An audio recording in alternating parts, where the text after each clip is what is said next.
Hey guys, it's Kathy here from KatherineSupamaki.com, and I have a question for you today. Are you chasing happiness? Stick around, and we're gonna take a look at that.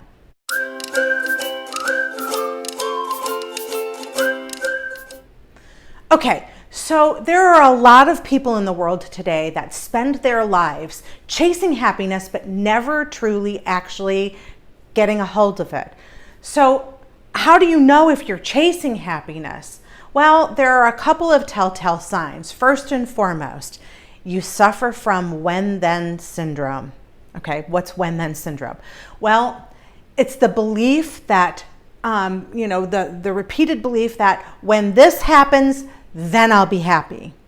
All right, so hear it a lot. I know I've dealt with this in my life too. So when I get a new car, then I'll be happy. When I get more money, then I'll be happy. When I get a new job or a new house, when I lose weight, when I take this course, when I have a new relationship, then I'll be happy. That doesn't work. Why doesn't that work? Because when you're doing that, that means that you're chasing happiness from external sources. Well, why doesn't that work? When we deal with things and we're trying to find happiness with things that are outside of us, they may make us feel good for a little while, but we cannot find long-lasting happiness, that sustainable feeling that is always with us. All right, so how do we deal with this? First and foremost, you have to stop looking for happiness outside of you. True long-lasting happiness is an inside job. So what do you do to get there? Okay, well, think of it this way. It's kind of like a cake.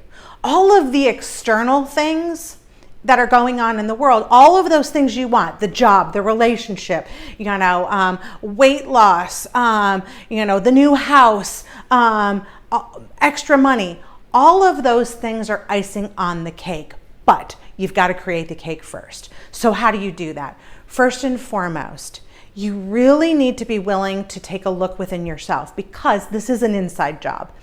You can't find it from external sources. And by the way, in relationships, it's really unfair to expect that somebody else is going to make you happy. No, that's a you thing. You need to make you happy, and then anybody else that's in your life just enhances that. Be willing to do your own internal work. Be willing to challenge your thoughts. Be willing to challenge the beliefs that you have maybe held for decades. Take a look at those and find out the things in your life that don't make you feel very good. The next thing is really starting to build a self-love practice. Learning to love yourself no matter where you are. It doesn't mean that you need to stay in that place. For instance, look at me. I'm a plus size woman, and it took me a long time. I really was very much a bully to myself when I was younger because I was plus size.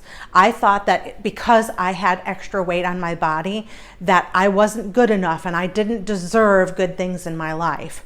And I really had to undo what society was telling me, because society does tell plus size people that they are bad, that they're wrong, that there's something, that makes them not good enough in the world. I had to tear down those beliefs and realize that I am good enough no matter where I'm at. Does that mean I'm going to stay here? No, I'm trying to be as healthy as I can be because I love myself. So this is about self-love. Building a self-love practice. What does that mean? That means taking the time, looking at yourself in the mirror and starting to say, I love you. Taking time with your body and learning to appreciate and be grateful for, everything that your body's been for you, and how it's supported you throughout your life. It's a practice. It's not going to happen overnight. We are reprogramming old programming in the brain. We're having to redo neural pathways in the brain to get you away from those negative self-thought patterns and introducing positive thought patterns about yourself. So it's a process of learning to love who you are. The second thing is to have a massive gratitude practice. gratitude is really one of the key components to all of this. And I'm going to be talking about self-love and gratitude a lot because there are a whole lot of people that just aren't feeling grateful. All you have to do is go online and you see the complaining everywhere. What would happen in our world if more and more people were willing to let go of complaining? Which, by the way, when you complain all the time, that also builds neural pathways in the brain, which is going to make you more prone to more complaining. So what would happen if we started shifting the focus, recognizing where we're complaining, and instead finding things to be grateful for and focusing on gratitude instead? I can tell you personally that I used to be a massive complainer. I complained about everything and I was miserable. I was suffering from extreme amounts of anxiety. I was miserable in my body. I was just miserable in my thoughts. It was a horrible way to live.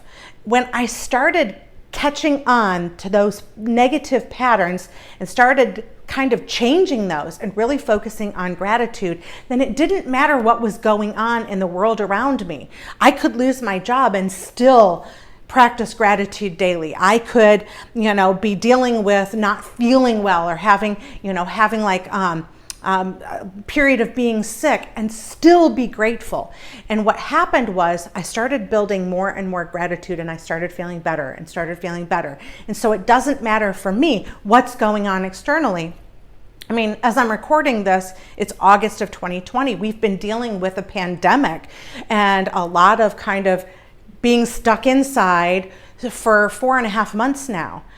I have really been practicing my gratitude, and I'm so grateful for everything that I've been learning and how much I've been growing during this time. I'm not holding on to the fear in this moment, but I'm practicing gratitude. And it's just profound because this has been a period of much greater happiness for me on an unexpected level, but you can do that too. So you've got to build that cake. You've got to create that cake. Starting to build self-love, starting to build self-acceptance, starting to practice gratitude daily. When you do that, then you start becoming happier and happier and happier. Then the external things that give you a small amount of feeling good for a short amount of time, then those just enhance that. But you aren't reliant on the people and things outside of you to make you happy. All right? So it's time for you to stop chasing happiness and really start going within and finding where the true happiness lies. It is so worth it, y'all. It is so worth it. When you do that, that's how you learn to feel good on purpose. All right? So I hope to see you again soon on the next video, and I hope you have an amazing day. Bye.